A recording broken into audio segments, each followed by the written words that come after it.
I know I did the work and I committed to it and I was very disciplined with it. But I believed I could do what the other people on stages and at events were doing. I'm just like, well, if they can do it, why can't I? You know how many people have been made wealthy in this industry in the last 200 years? You know what I'm saying? Like, if you, oh my God, you know how much money is made in this industry? And I'm like, if all those dudes and gals can do it, why not me? If they can do it, why can't I do it? You know what I mean? I just don't think anyone's that.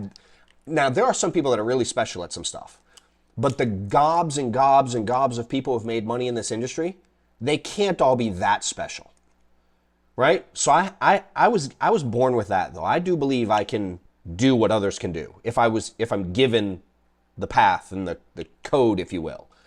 You know, and everyone I've talked to was like, it was high volume, high activity, remove emotions, you know. And then the other thing I'll say to it with the belief level, because a lot of people don't believe they can do it. They think we're some innate creatures. And I'm like, no, I just outwork you and don't quit. That's what I have. That's what I have that most don't have. I outwork you and I don't quit. Right? And then the funny part is, like, you ever hear people say, like, I wish they, especially getting into this, I wish they had like this entrepreneur mindset, this business mindset. So they would say, I absolutely hate that for new agents. I wish y'all had more of an employee mindset, because people ask if it was hard to stay disciplined. I'm like, dude, I had my first kid on the way at 16.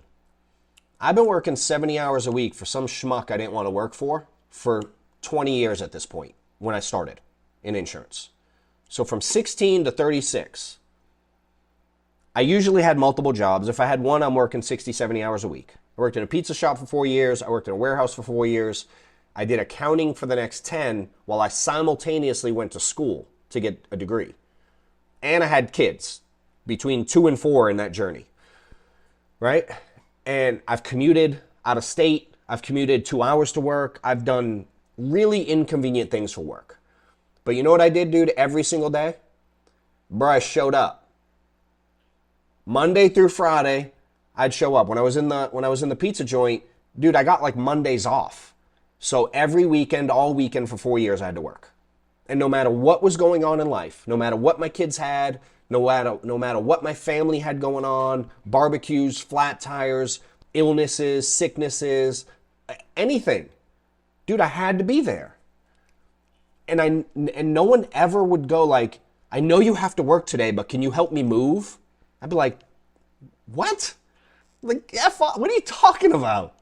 You know what I'm saying? And even when I didn't want to, and I hated some of my jobs, dude, but I had kids to feed and diapers to buy, I showed up. So I just turned on that same trigger that got me to show up every day for jobs I hated and made no money. I did it for 20 years. I only sold insurance for 3 years, dude. It wasn't that hard. It was actually stupid easy when I look back at it, you know? I sold at a high level. I dinked around for 2 years. So I technically was in the field. I sold technically for 5 years. But that was it, man. I went at it like it was my job. You know, and one of the mentors taught me that the sales side is your job and the building side is the business. So if I didn't do the job every day, I wouldn't have the ability to build the business. And I had to do both. So I did the 40 hours on the job, and then I also, you know, did what I had to do for the recruiting and onboarding. And so that was really it, dude.